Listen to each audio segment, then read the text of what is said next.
En esta oportunidad hablaremos sobre el texto La vida cotidiana como objeto de estudio. Durante el transcurso de esta clase retomaremos algunos de los temas ya tratados cuando hablamos de la ciencia histórica en su momento, pero nos centraremos en la definición de vida cotidiana, que es, yo ya les he anticipado en clases anteriores, que es una interesante manera, la vida cotidiana, de poder acceder al estudio del pasado. De esta manera ustedes se reencontrarán con algunos conceptos que ya hemos analizado y los ampliaremos incorporando esta esfera de la vida cotidiana que posee un alto nivel de posibilidades desde el punto de vista didáctico.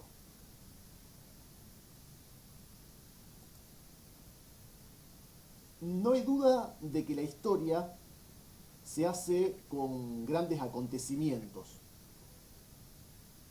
pero también con una red de hechos que son aparentemente superfluos, mínimos e indignos de entrar en un libro. Pero también podríamos colocar esta afirmación entre signos de interrogación. ¿Son estos hechos más pequeños de la vida cotidiana superfluos de verdad, aparentemente superfluos e indignos de entrar en un libro de historia?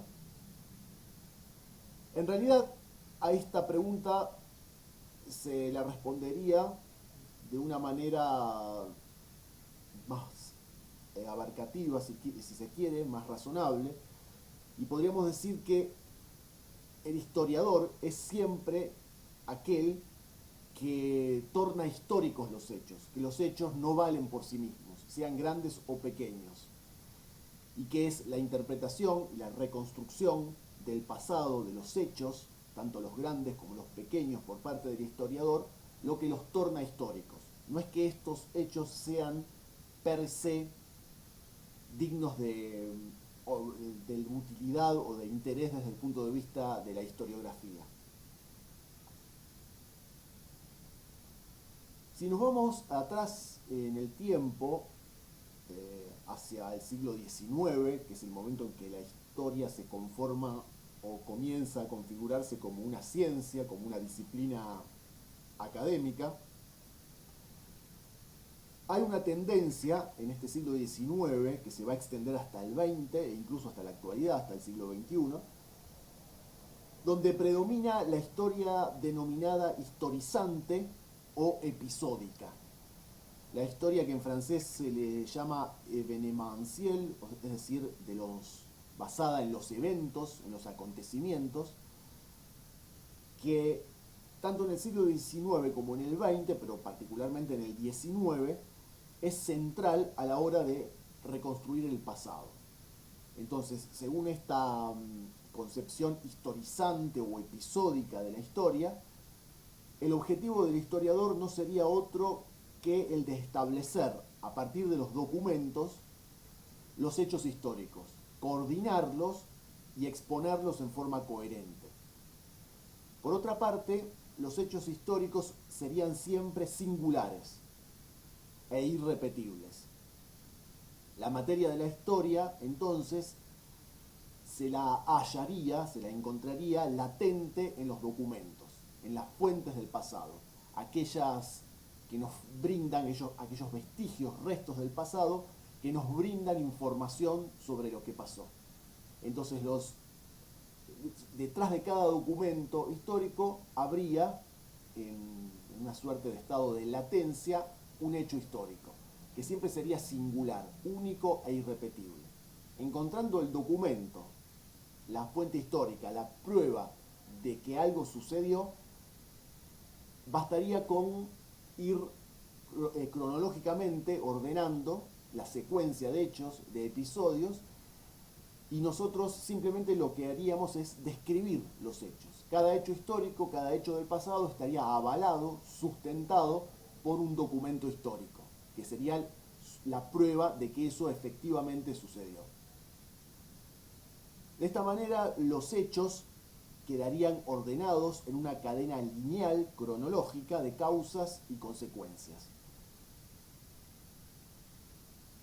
Estos hechos en el siglo XIX y XX para los historiadores eran casi siempre políticos, diplomáticos, militares o religiosos, raramente económicos o sociales.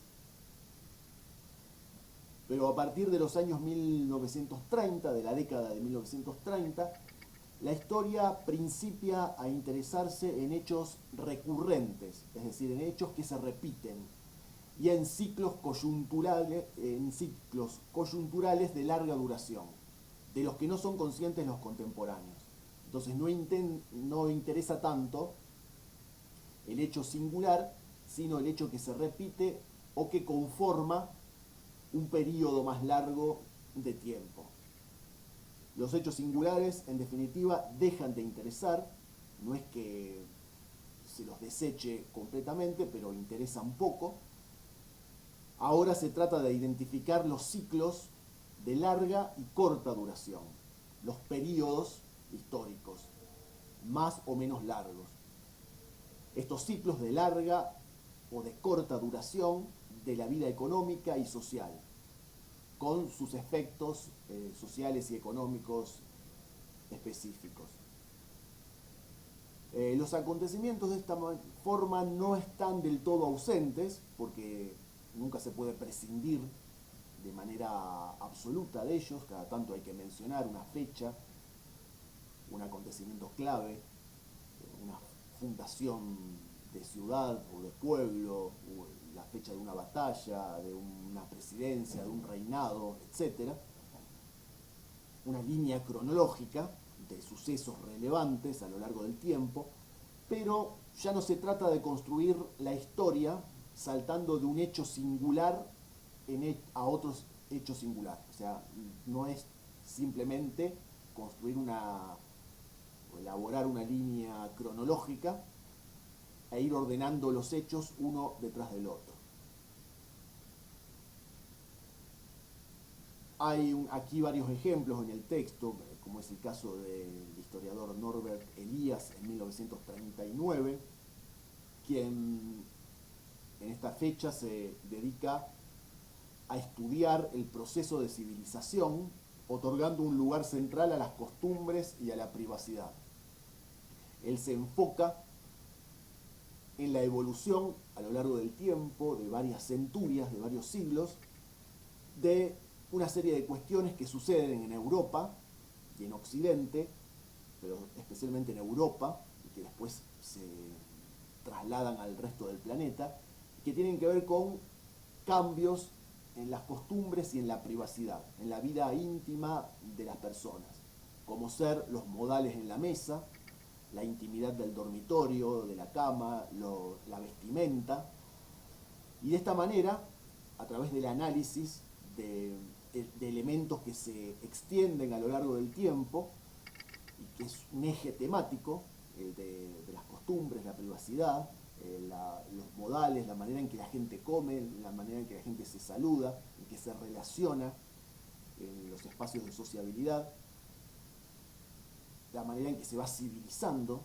La gente no tenía ningún tipo de modales al principio y se va refinando la sociedad, las personas, la manera de comer, la manera de vestirse, la manera de dirigirse al otro, la manera de saludar. Estos pequeños detalles que justamente forman parte de este eje temático que hemos elegido de manera especial en esta clase, que es la vida cotidiana. Y de esta manera puede estudiar a lo largo de varios siglos, sin detenerse en los hechos pequeños, sino viendo estas continuidades y estos cambios a largo plazo. Puede estudiar Norbert Elias, este historiador europeo, la evolución social de la modernidad.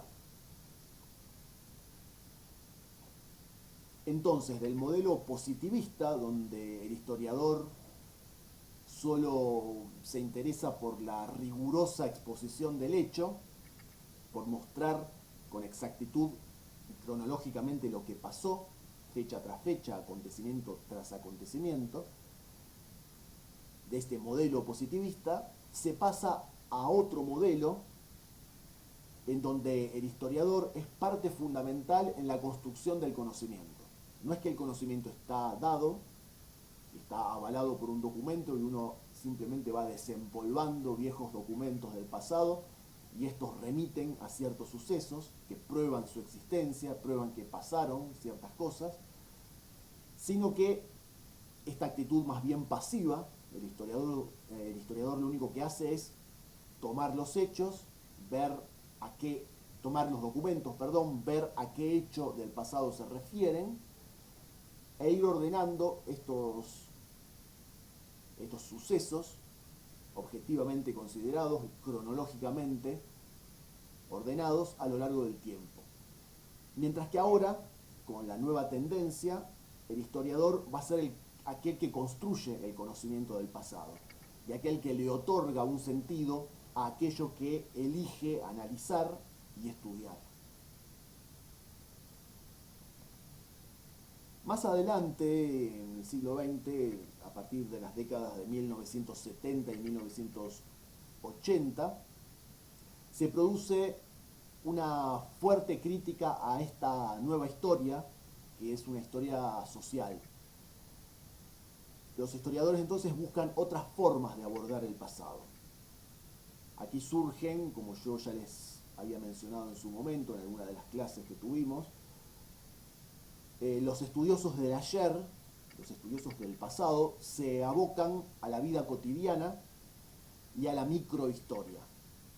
Buscan humanizar la historia, incluyendo aquella que se desenvuelve en un espacio reducido, por eso la denominamos microhistoria.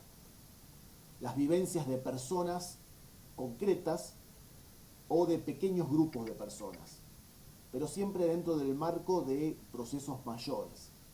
Entonces, estudiando elementos, sucesos o personajes menores de la vida cotidiana, podemos dar cuenta de procesos sociales y económicos mucho más amplios, de los cuales estos personajes o estas vivencias minúsculas forman parte. Ahora entonces reciben tratamiento histórico aquellas esferas de la vida que habían quedado al margen de la historia, como ser la vida privada, la infancia, la sexualidad, la familia, el ocio, la muerte. Hay un acercamiento al mismo tiempo a otra ciencia social, que es la antropología, a sus métodos y objetos de estudio, también a la sociología, un cierto alejamiento de la economía.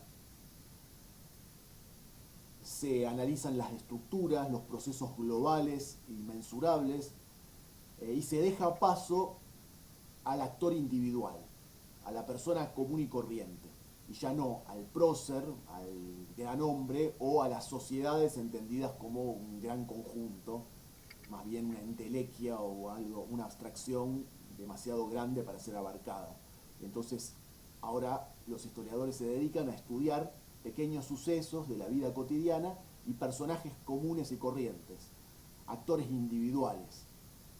Y al estudio también se abocan los historiadores de sus acciones y sus concepciones simbólicas. Aquí se observa el influjo de la antropología, como les contaba. En consecuencia, la búsqueda de causas del cambio histórico en contextos sociales y políticos, materiales, sociales, económicos, supraindividuales, es decir, que están por encima del individuo común, cede su terreno a la narración de la vida cotidiana, de las pequeñas cosas, de los pequeños personajes, y a la experiencia privada de los protagonistas históricos, por más que estos protagonistas sean modestos personajes y no próceres. Al llegar a este punto, cabría preguntarnos cuál es la mejor historia o el mejor modo de abordar el estudio del pasado. ¿Sería el estudio de la sucesión interminable de los hechos, el aprendizaje memorístico, de los acontecimientos, la historia positivista, tradicional, acontecimientos considerados a su vez supuestamente o pretendidamente neutros y objetivos. El objetivo de la historia sería, según esta concepción tradicional positivista, simplemente encontrar los documentos que nos prueben la existencia de ciertos hechos, ir ordenándolos, y estos hechos serían siempre los mismos, hechos singulares, únicos e irrepetibles y objetivamente considerados, vistos de idéntica manera por todos los historiadores, que es lo que pasó pura y simplemente en determinada fecha. O sería esta historia la válida o aquella de la larga duración, a modo de grandes estructuras a estudiar, que permiten acercarnos a la comprensión de los hechos históricos. Entonces no estudiamos hechos singulares o grupos o conjuntos de sucesos, sino un periodo, una época más larga, que nos permite ensayar una mirada de conjunto, una perspectiva mayor, panorámica. Esa sería la segunda concepción de la historia con la que se puede trabajar.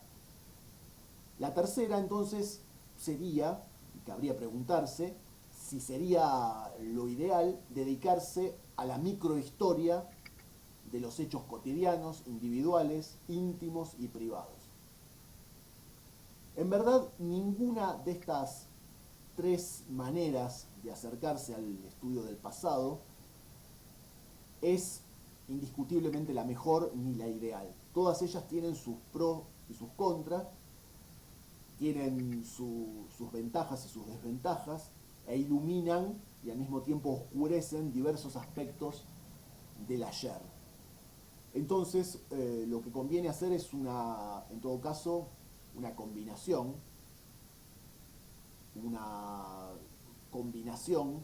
de estas miradas. Es decir, podemos tomar cada una de las maneras de trabajar el pasado e incorporarlas a nuestro modo de mirar o de analizar lo que pasó y de poder volcarlo en actividades didácticas.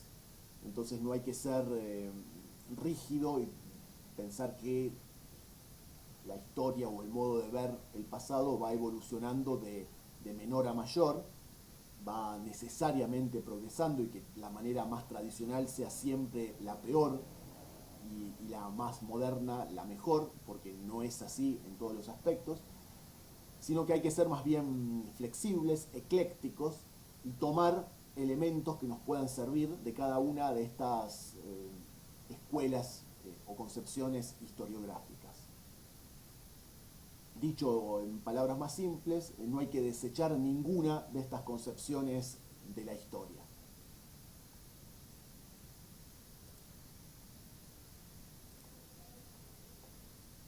La mayoría de los diseños curriculares apoyan la idea del trabajo de los hechos de la vida cotidiana como estrategia de aprendizaje. Incluso si nos vamos atrás en el tiempo, los diseños curriculares que se utilizaban muy atrás en el tiempo, concepciones más tradicionales del modo de trabajar, de manera pertinente en el aula o en la sala, la vida cotidiana siempre existió como una manera de poder acercarnos utilizando objetos o elementos del pasado, mostrándolos, teatralizándolos. Tal es el caso de la representación de escenas de la vida callejera, reconstruir con escenarios antiguas construcciones, edificios como el Cabildo, como la Plaza Mayor de una ciudad como Buenos Aires o como Rosario, mostrar a los personajes, a los chicos, en este caso en los actos escolares, vestidos con atuendos de época, para mostrar ese contraste entre el pasado y el presente, en la cuestión de la comida, de la dieta, del modo de hablar. Todo esto siempre se ha trabajado, pero últimamente se le ha le ha otorgado un interés particular.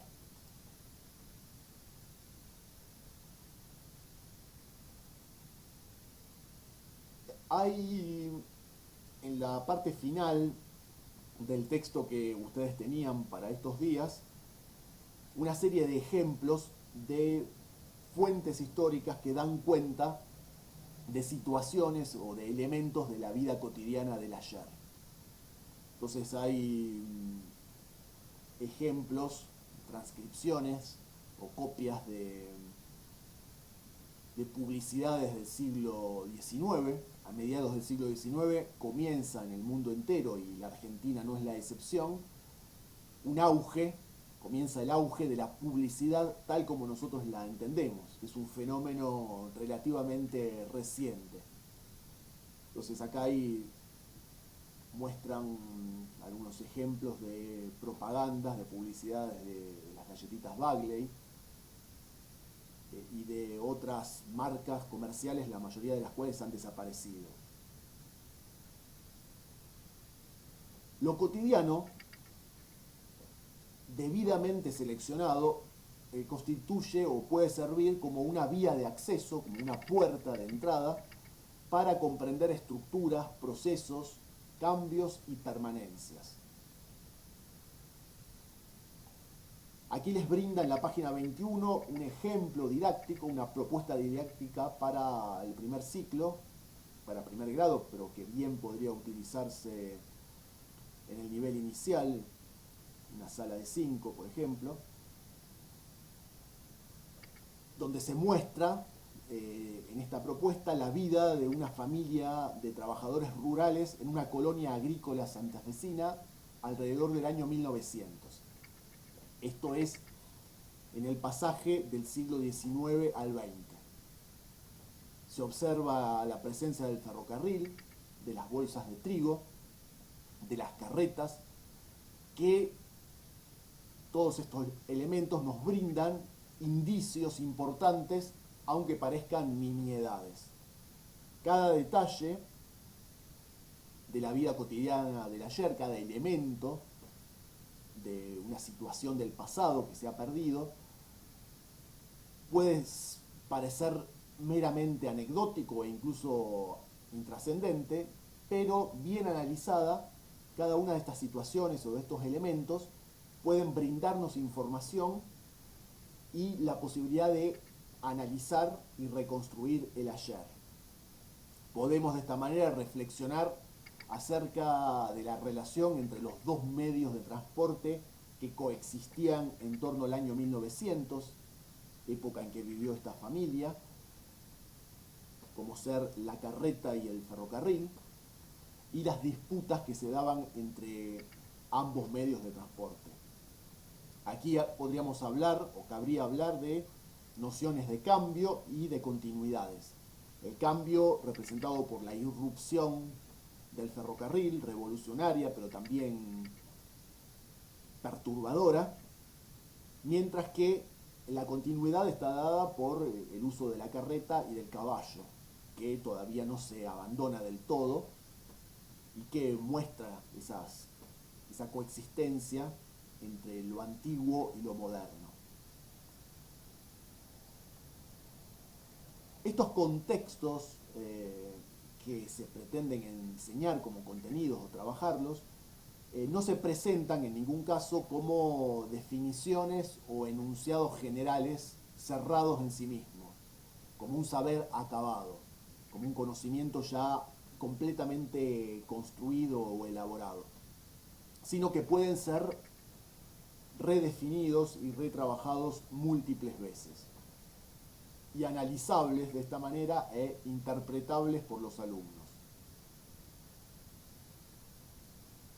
Toda situación vinculada con la cotidianeidad expresa aspectos relacionados con la economía, la conformación de los grupos sociales, la política, las ideas, los sentimientos. Son asimismo muy importantes para el trabajo con los chicos las preguntas a hacerse. Por más que estas preguntas no siempre se logren responder o se respondan de manera parcial. Entonces, aquí les brinda algunos ejemplos. Uno podría preguntarse cómo están constituidas esas familias del pasado, qué relaciones establecen sus miembros entre sí, quién ejerce la autoridad y sobre quiénes, de qué se ocupan los hombres, de qué se ocupan las mujeres, en la cuestión de género, los niños, qué hacen, estudian, trabajan, cómo son tratados, cómo los afectó la economía, la guerra o la política, qué funciones, qué responsabilidades tuvieron estas personas. Y de nuevo acá podemos mencionar la utilidad de emplear ejes temáticos a la hora de mirar hacia atrás en el tiempo. El trabajo como eje temático, por ejemplo, nos permite rastrear diferentes periodos. Podemos estudiar distintos momentos del pasado, pero enfocándonos en un elemento, un eje temático en particular, que sería el del trabajo, y por ende el de la economía. Y los objetos o las situaciones del ayer que llegan hasta nosotros por medio de una fotografía o de unas ilustraciones o de objetos que están en un museo y que nos permiten, entre otras cosas, establecer comparaciones, diferencias y continuidades, comparaciones entre los objetos o los elementos o las situaciones de nuestra actualidad con respecto a estas mismas situaciones o elementos del pasado.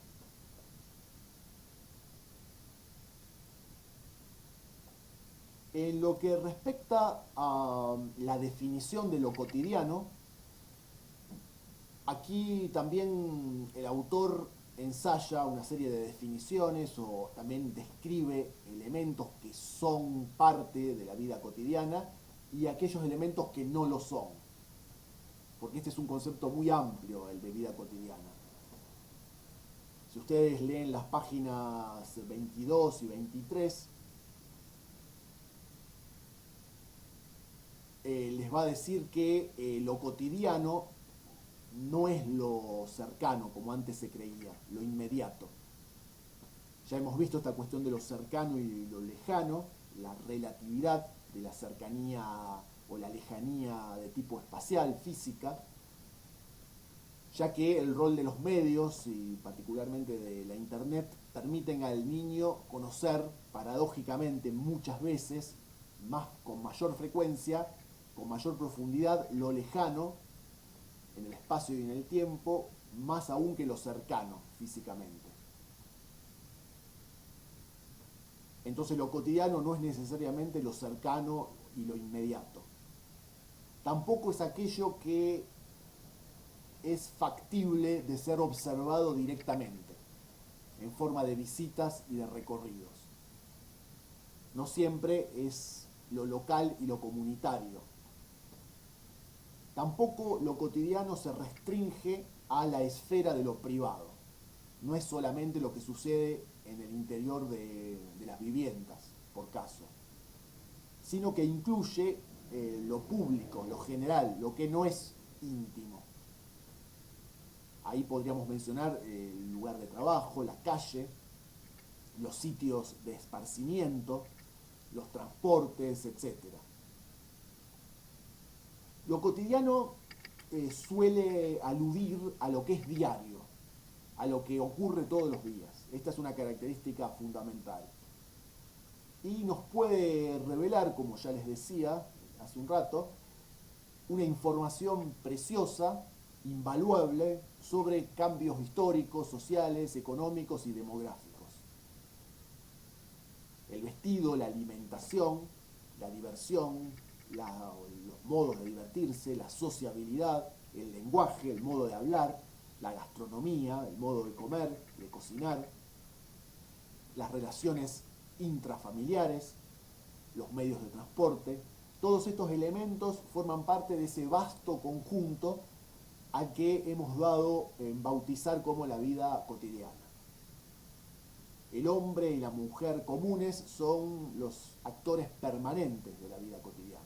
en este escenario o en estos escenarios tan heterogéneos y variados, hay unos actores, unos protagonistas que son siempre excluyentes, podríamos decir, son prioritarios.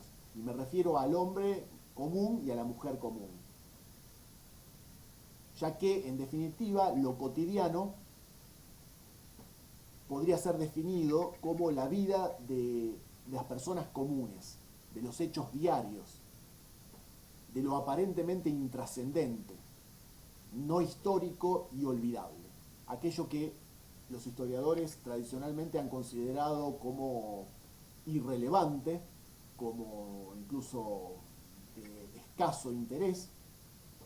Siempre se consideró más importante una batalla que lo que sucede en los pequeños combates, o más importante, hablando desde el punto de vista militar, era más importante considerar las decisiones de los generales y el curso, las líneas directrices de las grandes batallas y de las guerras, vistas desde la perspectiva de los grandes hombres, de los grandes militares, de los generales, de los políticos, de los reyes, de los presidentes, y no interesaba tanto lo que hacían los soldados comunes que iban a morir y a padecer en el campo de batalla, personajes anónimos y olvidables, según esta perspectiva más tradicional del modo de historiar el pasado. Cada objeto, cada situación, cada experiencia cotidiana nos brinda la posibilidad de leer en ellas fragmentos de la vida de una sociedad.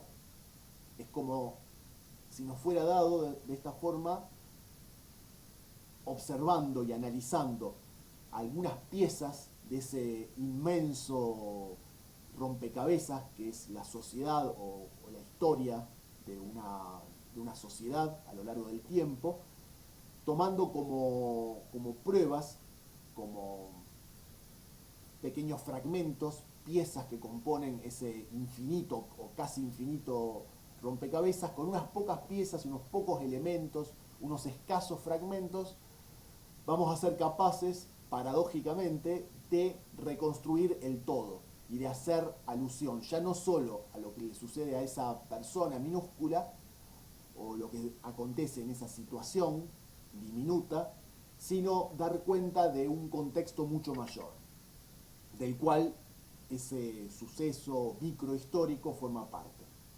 Entonces, la microhistoria es, por lógica, el análisis de lo cotidiano, el microcosmos que refleja la complicada trama de la vida humana.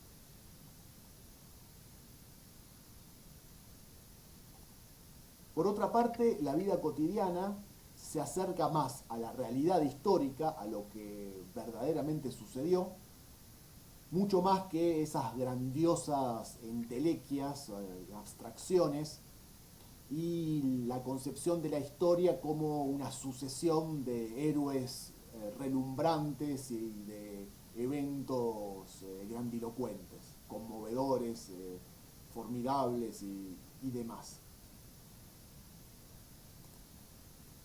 En la página 25 del texto van a encontrar una larga enumeración de elementos que ustedes pueden considerar como formando parte de esto que hemos dado en llamar vida cotidiana.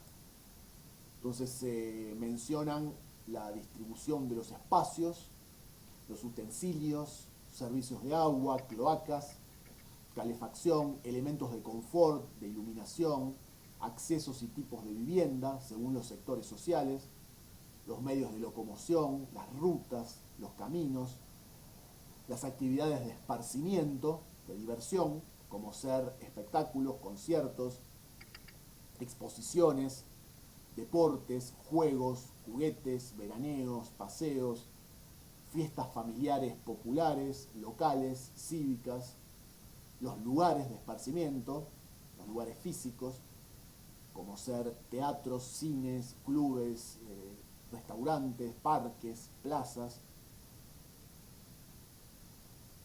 En lo que respecta a la educación, también los útiles, las formas y métodos de enseñanza, las personas dedicadas a la educación, las especialidades, los ritos, como ser los actos escolares, que eso lo veremos después, dentro de lo que sería la historia de la educación, las formas de comunicación social, la tecnología, los medios de comunicación, como el cine, la televisión, la radio, los diarios, las revistas, las cartas, el correo,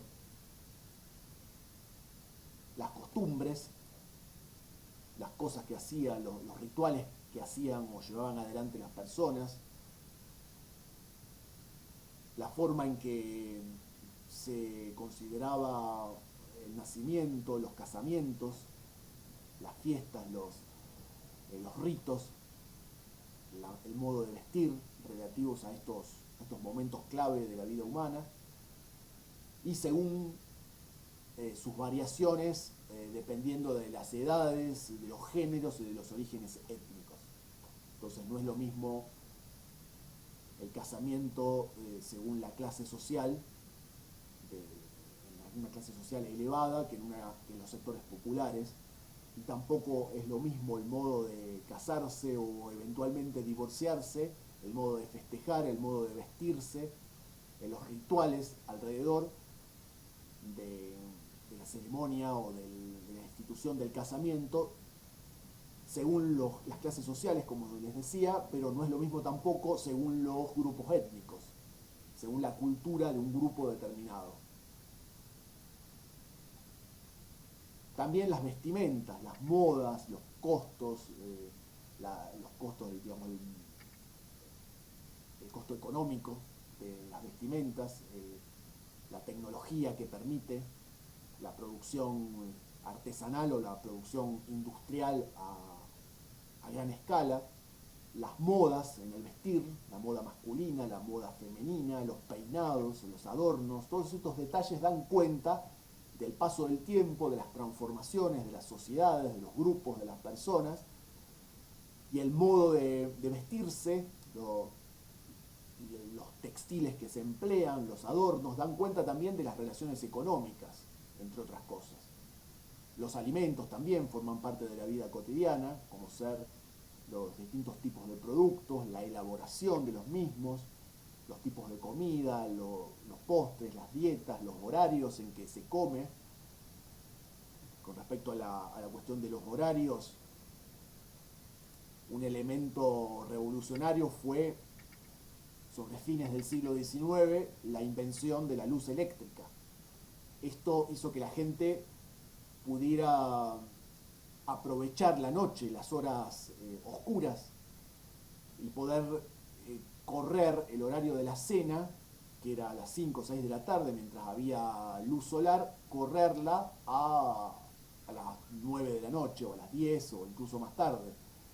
Estos cambios minúsculos, algo aparentemente tan intrascendente como el cambio en el horario de una comida, de la cena, sin embargo nos está dando cuenta de cambios enormes desde el punto de vista tecnológico, como ser la invención de la luz eléctrica o de la electricidad en general.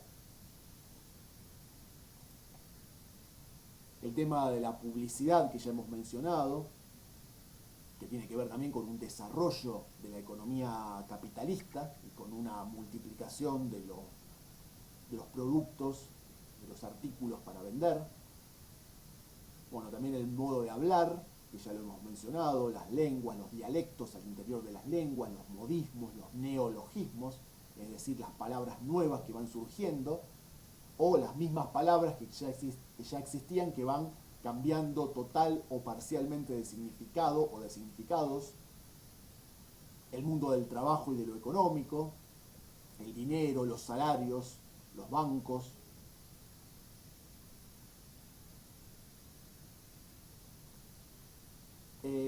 De esta manera, entonces les he mencionado estos elementos de la vida cotidiana que pueden ser reproducidos en los actos escolares o en el qué hacer, en la actividad del aula o de la sala, y que ya veremos o volveremos a ver en clases subsiguientes.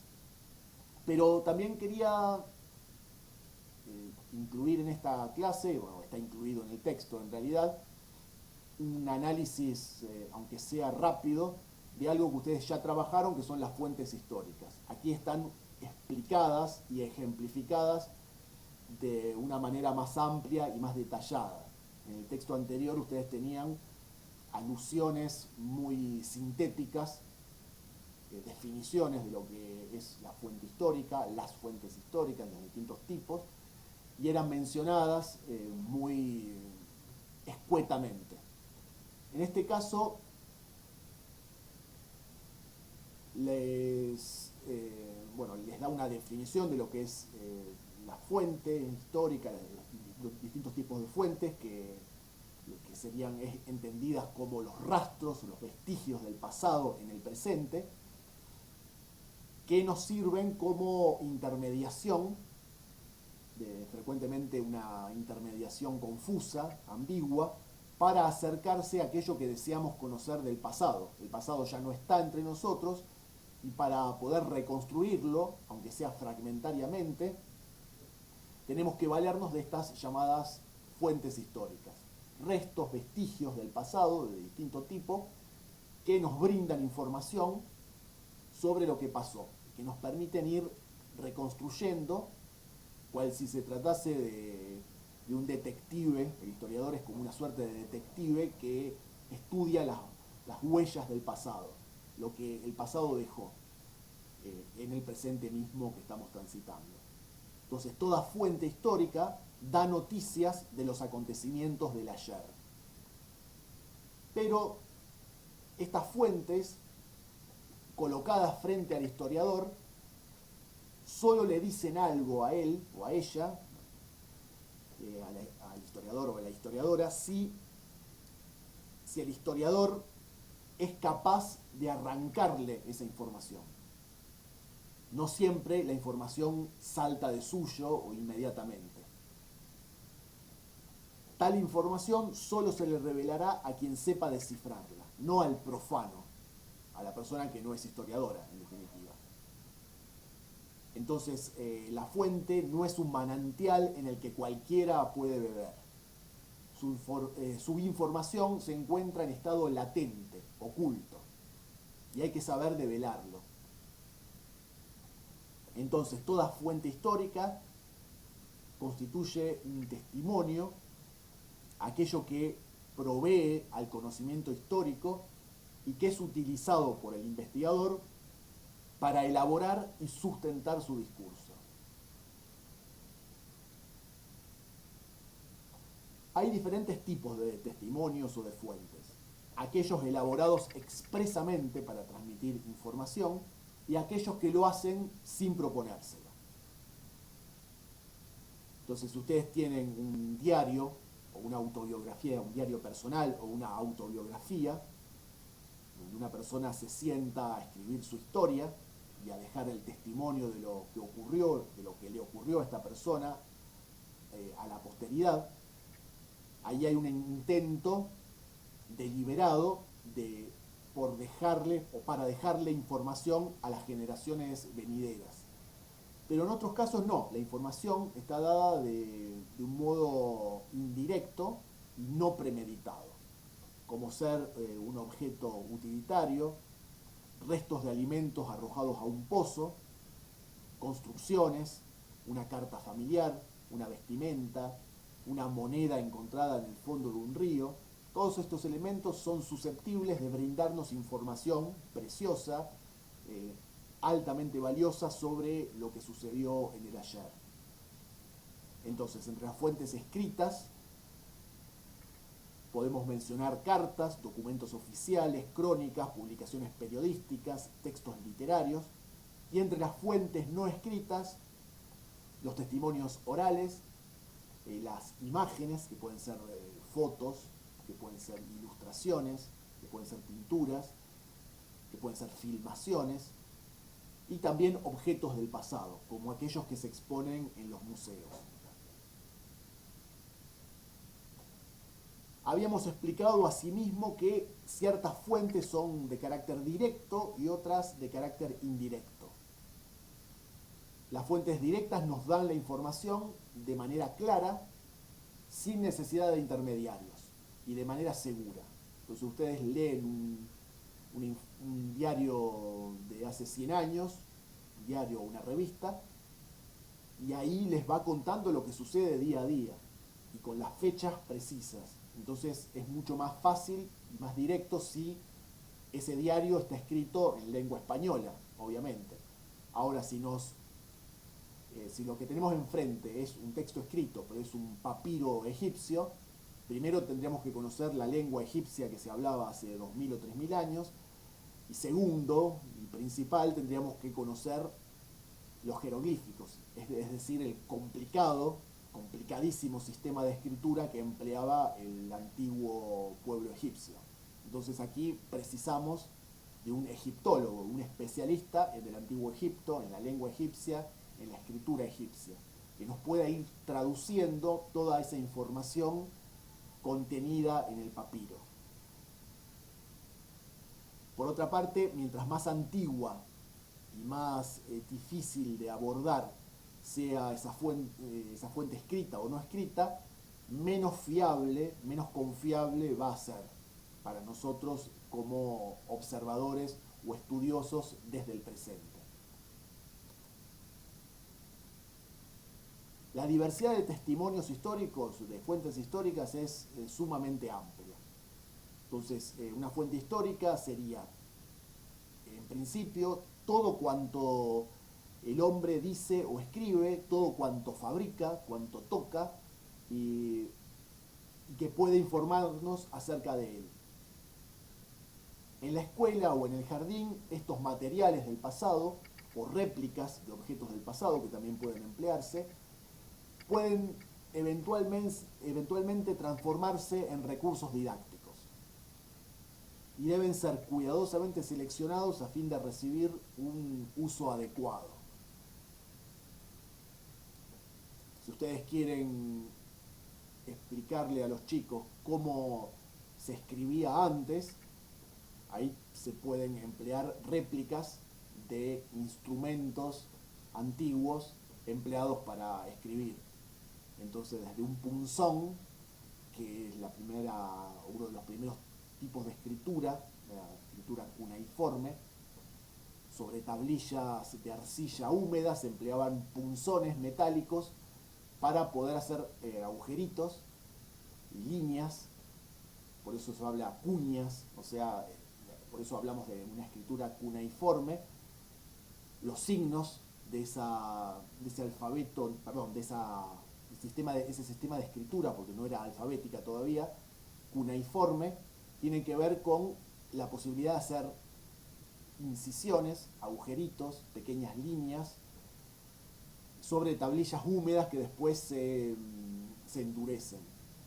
Entonces ahí no hay lápices, no hay viromes, no hay lapiceras, sino que hay punzones metálicos que nos permiten hacer pequeños agujeritos, cada uno de los cuales, pequeñas incisiones, cada una de las cuales es un signo idiomático, un signo que da cuenta o que pretende expresar un concepto, un nombre, un número, y de ahí la complejidad de este tipo de escritura. Lo mismo lo que tiene que ver con los jeroglíficos, que ya les he explicado. Pero con respecto al modo de escribir, ustedes pueden trabajar también en la utilización a lo largo del tiempo de distintos instrumentos. Ya les mencioné el caso del punzón, el caso de la pluma, o las plumas de animales, que eran las primeras que se utilizaban cuando surge la tinta para poder escribir. Los soportes, para que se inventara el papel, tuvieron que transcurrir miles de años. Al principio se escribía sobre el papiro, que también les he mencionado, que es un objeto bastante áspero y duro para escribir, parecido al cartón, pero que se obtiene de una planta acuática que se encuentra en el río Nilo, en Egipto, que es el papiro, justamente. Después están los pergaminos, que se hacen con piel de animales, con cueros tratados convenientemente, cueros la piel de ovejas o de vacas. Es un soporte con uno orgánico también. En el caso de los papiros, el soporte es de origen vegetal, y en el caso de los pergaminos, de origen animal. Y para escribir también se van empleando sucesivas plumas que después se convierten en objetos que se siguen llamando plumas, pero que ya no son tal, porque se convierten ya o comienzan a convertirse en lo que son las lapiceras, o lo que son luego las viromes, se van transformando o evolucionando.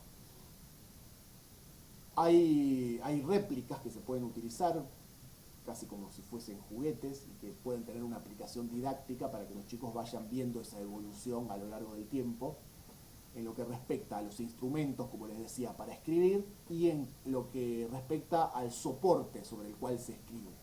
Se puede escribir en una pared de piedra, se puede escribir en una tablilla de arcilla, se puede escribir en tablillas metálicas, se pueden escribir en pergamino, se puede escribir en papiro, se puede escribir finalmente, después de una larga y compleja evolución de siglos y de descubrimientos tecnológicos trabajosos, se puede escribir en papel. Y luego, en la actualidad, se puede escribir en soportes virtuales, soportes que no tienen una consistencia material, que es el último de los soportes y que va marcando esta evolución tecnológica. También acá les habla de otro tipo de fuentes históricas que son, además de los textos que ya hemos mencionado, que son los documentos escritos, están los documentos gráficos y las obras de arte particularmente. Aquí se hace una salvedad. Las obras de arte nos pueden brindar información valiosa sobre el ayer, pero hay que andar con cuidado. A diferencia de una fotografía que refleja mucho más fielmente una situación, como puede ser el retrato de una persona, o la fotografía de un espacio urbano o rural, y otra cosa es pintar ese paisaje urbano o rural. Aquí el artista puede distorsionar de alguna manera lo que ve y puede mostrar otra cosa que no es exactamente esa realidad con la que visualmente se conecta. Entonces, mientras más elaborados técnicamente sean esos modos de reproducir la imagen y el sonido, cuando se crea la fotografía, por caso, y luego el cine, es mucho más confiable esa reproducción de las imágenes que aquellas que se hicieron con anterioridad a la invención de la fotografía y del cine. Entonces, tenemos que pensar que los paisajes que pintaban los pintores del siglo XVIII y del siglo XIX son una suerte de fotografías de cómo fueron determinados lugares del pasado, pero no tenemos la certeza de que hayan sido así, de que esa Buenos Aires o esa ciudad de Rosario que vemos en los grabados antiguos sea exactamente la verdadera ciudad en la que vivieron nuestros antepasados.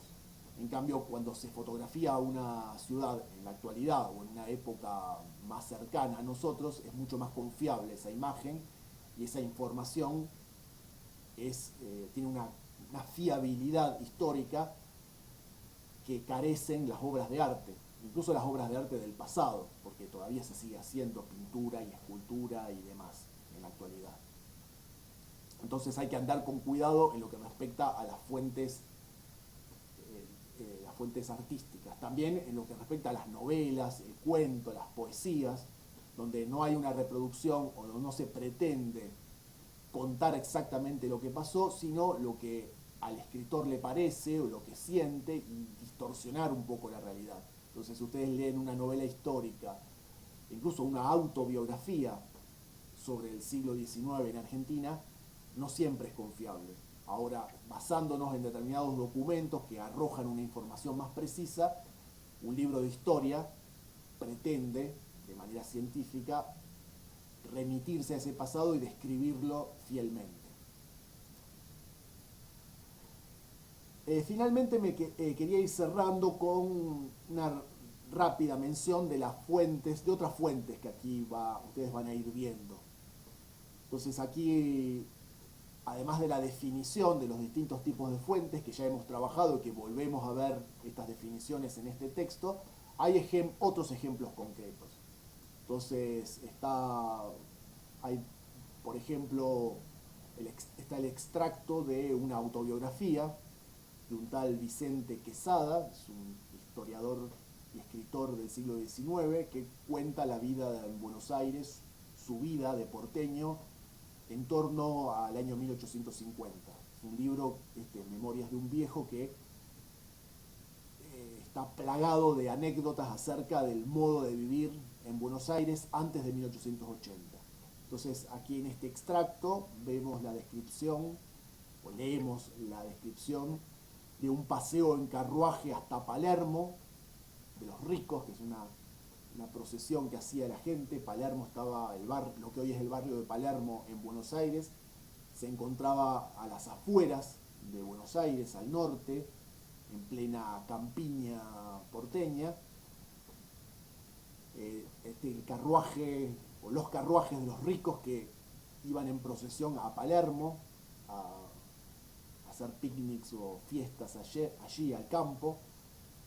Los pobres hacían lo mismo pero a pie, es decir, contemplaban, mejor dicho, no iban hasta Palermo porque no tenían caballos, no tenían medios de locomoción, entonces observaban a los ricos que pasaban con sus carruajes y con sus caballos, y la gente pobre en las calles de Buenos Aires los observaba pasar. Hay una descripción muy interesante de ese momento que parece meramente anecdótico, pero que está dando cuenta de las diferencias de clase, en este caso, y de los medios de locomoción, y de un tipo de tecnología del siglo XIX. Después este mismo autor les habla de las cabalgatas de los sábados a la luz de la luna, porque no había iluminación eléctrica, hasta San Fernando, en el norte de Buenos Aires, las carreras de sortijas, que era un entretenimiento de la época. Bueno, también hay un extracto en otra fuente histórica de la ley 4661 de descanso dominical, promulgada el 6 de septiembre de 1905. La gente trabajaba los días domingos hasta que hay una ley que se sanciona, que cambia las cosas, entonces se sanciona jurídicamente el descanso obligatorio, el derecho a descansar los días domingos para los trabajadores. Y está el texto de la ley de 1907. Eso es un ejemplo de fuente histórica escrita, de un documento público en este caso y de una ley, un documento jurídico también. También hay fragmentos de un informe sobre el estado de la clase obrera, un informe que un tal Juan Vialet Macé realiza en 1904 a pedido del gobierno nacional. Se dedica a este tal Vialet Macé, inmigrante catalán que vivía en Argentina, a recorrer el país, sobre todo el interior del mismo, y a estudiar y a hacer encuestas y a hacer entrevistas a los trabajadores, a sus patrones, y ver cómo trabajaba la gente y las condiciones laborales, que eran bastante penosas en esta época. Es un documento oficial, muy minucioso, muy objetivo, muy detallado, y que nos brinda una cantidad de información valiosísima acerca de cómo trabajaba y cómo vivía la gente en los sectores populares a principios del siglo XX. Hay un pequeño extracto de ese libro, de ese informe oficial pedido por el gobierno nacional en su momento. Después hay ejemplos de lo que sería una fuente secundaria, porque todo esto son fuentes primarias de acceso directo a la información. Hay ejemplos de lo que sería el texto de una historiadora, en este caso de Hilda Sábato, acerca de la historia de las elecciones, el modo de hacer política, el modo de votar en Argentina. Esta historiadora se basa en otras fuentes primarias y con ellas logra reconstruir y hacer un relato y un análisis de un un periodo de nuestra historia, fines del 19, principios del 20, enfocándose en un eje temático que sería las elecciones o el modo de hacer política en nuestro país. El fraude y todas esas cosas que hemos estudiado en su momento en la historia argentina. Es un ejemplo de lo que sería una fuente secundaria, un manual de historia en este caso. También hay caricaturas de Caras y Caretas, que es una revista de fines del siglo XIX, principios del XX, donde se muestra una pareja en un conventillo, que eran esas casas antiguas donde la gente vivía apiñada, las familias en piezas individuales, compartiendo los baños y compartiendo el agua corriente cuando había, y una vida sumamente miserable. Y hay, en determinado momento, en 1901, hay una huelga de los inquilinos de estos conventillos. Bueno, aquí también hay otra cuestión, es que a las familias con chicos les impedían, muchas veces los propietarios de estos inquilinatos, de estos conventillos, les prohibían alquilarlas. Entonces, en esta caricatura se ve a la familia que vive en la pieza del conventillo, escondiendo a los chicos debajo de la cama. Entonces es un hecho humorístico, pero a su vez es muy serio porque está hablando, dando cuenta del modo de vida, de la miseria que pasaban y los padecimientos de esta gente que vivían en estas pensiones tan miserables llamadas conventillos. Caras y Caretas es una revista de la época que tiene un copioso material, no solo escrito, no solo hay textos ahí en esas revistas, crónicas, sino que hay muchas fotografías y muchas ilustraciones y caricaturas. Que hay fuentes escritas y fuentes visuales interesantísimas, fuentes gráficas para poder reconstruir ese periodo del cambio de siglo en Argentina, del 19 al 20. Bueno, otros objetos de la vida cotidiana también son los juguetes, un tema para trabajar con los chicos también, los muebles, el utillaje de cocina, los medios de comunicación.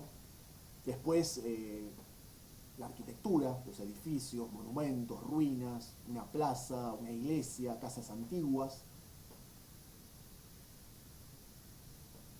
En los museos, justamente, y tal como ya hemos dicho, el niño entra en contacto directo con los objetos en 3 dimensiones, con la forma y con la textura de los objetos. Que en algunos casos se pueden trabajar los objetos del pasado directamente o réplicas, como ya les dije, copias de esos objetos, para que los chicos puedan manipularlas, como ser utensilios, maquinarias, herramientas, tecnología del pasado en general, adornos, muebles, objetos religiosos o ceremoniales, vestimentas, etc.